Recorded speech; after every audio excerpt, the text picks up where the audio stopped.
All right, let's get into it. For a while now, we've all been just sort of typing words into AI video tools and crossing our fingers.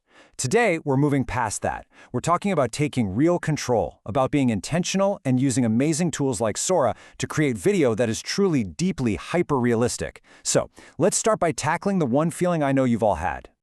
You know exactly what I'm talking about, right? You craft this beautiful, detailed prompt. You hit that generate button, and you wait. And what you get back is, well, it's almost what you wanted. Or maybe it's just plain weird. It's like a slot machine. You're just pulling the lever and hoping for a jackpot instead of actually directing the outcome. It's super frustrating, but guess what? It's a solvable problem. And this right here, this is what we can call the director's dilemma. You've got this incredible, powerful engine right at your fingertips, but if you don't know the right language, the actual technical vocabulary of filmmaking, you can't really steer it. And that's the gap, right? The one between that amazing vision in your head and what actually shows up on the screen. Today, we're going to close that gap. Okay, so before we can fix the problem, we have to be able to name it. Let's break down some of the most common glitches that just make AI video feel off. The little things that scream, hey, a computer made this. First up, we've got identity drift. Oh man, this one is a total narrative killer. You get a perfect shot of your main character, then in the next clip, their jacket is suddenly a different color, or their hair is slightly different. It just completely shatters the illusion and yanks the viewer right out of the story you're trying to tell. Then you have these physics hallucinations. This is where the AI decides the laws of physics are more like friendly suggestions. You might see a glass of water pouring upwards, or a car that just casually drives sideways. It's the kind of thing that immediately breaks your brain and tells you you're watching a simulation. And finally, there's what I like to call the uncanny gloss. This one's a little more subtle. It's when everything just looks too perfect, almost plasticky. Skin that has no pores, wood with no grain, metal surfaces with no scratches. The real world is messy and full of imperfections, and when all of that is missing, the whole thing just feels sterile and lifeless. So how do we fix all this stuff? Well, the answer really starts here, with this quote from the legendary cinematographer Roger Deakins.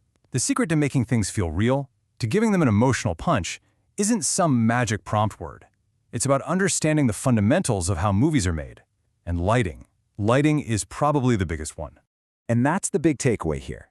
We have to stop thinking like we're just typing words into a box and start thinking like directors. We need to learn the actual language that our new creative partner, the AI, understands. And that language is all about light, camera lenses, and motion. Once you can speak it, you can direct with true intention. So let's begin with light. Research from places like NVIDIA has shown that lighting is the single biggest cue our brains use to decide if something looks real or not. Getting from that flat, kind of video gamey look to something truly photorealistic is all about using the right terminology. Now here's the really cool part. These words you're seeing, they aren't just descriptions, they are commands. You add volumetric lighting to your prompt, and you'll get those beautiful hazy sunbeams cutting through dusty air. You use Rembrandt lighting, and you'll get those dramatic, high-contrast close-ups with deep shadows. And of course, you specify golden hour for that warm, gorgeous, cinematic glow. This is how you start directing the light. And the only reason we can even have this kind of conversation is because of how incredibly fast this technology has been moving. I mean, it feels like a lifetime ago, but it wasn't that long ago we had those jittery, nightmare fuel GAN videos from 2014. Now look where we are. And the next big leap is probably right around the corner, something like a Sora 2 release, projected for late 2025, that would introduce the exact features we need to solve these problems. So let's talk about how a future tool could solve that identity drift problem we mentioned. A hypothetical Sora 2 would need a real game changer. Let's imagine a feature we'll call the cameo feature. And the solution could be this simple.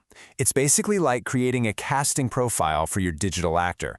First, you'd upload a few reference photos to register them. The AI then gives you a unique ID for that character. Then, you just pop that ID into your prompt.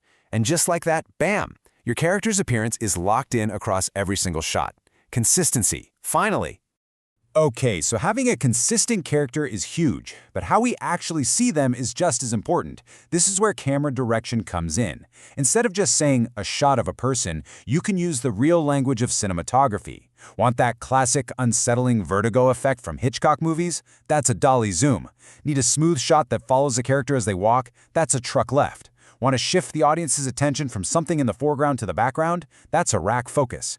These aren't just camera movements, they're powerful storytelling tools.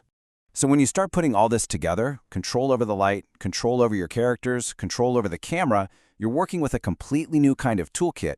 It's not about getting one lucky shot anymore. It's about intentionally building a whole scene, which means knowing which tool is right for the job is absolutely critical. Peeking ahead to what the world of AI video might look like in 2026, the choices are gonna get a lot clearer. If you need that jaw-dropping photorealism for a cinematic scene, you'll probably go with something like Sora 2. For really stylized animation or complex visual effects work, a future Runway Gen 4 would be your go-to. And for just cranking out quick, fun clips for social media, you'd use something like a Pika 2.5. Knowing the lay of the land helps you be a much more effective director. So, here's what it all boils down to. The game has completely changed. By learning the language of filmmaking, you're not a passive operator just pulling a lever on a slot machine anymore. You are an active director executing a specific vision. You're the one in control now. And that really just leaves us with one final, and I think incredibly exciting question. Now that the distance between your imagination and the final cut is shorter than it has ever been, now that you can literally direct your dreams, what stories are you going to tell?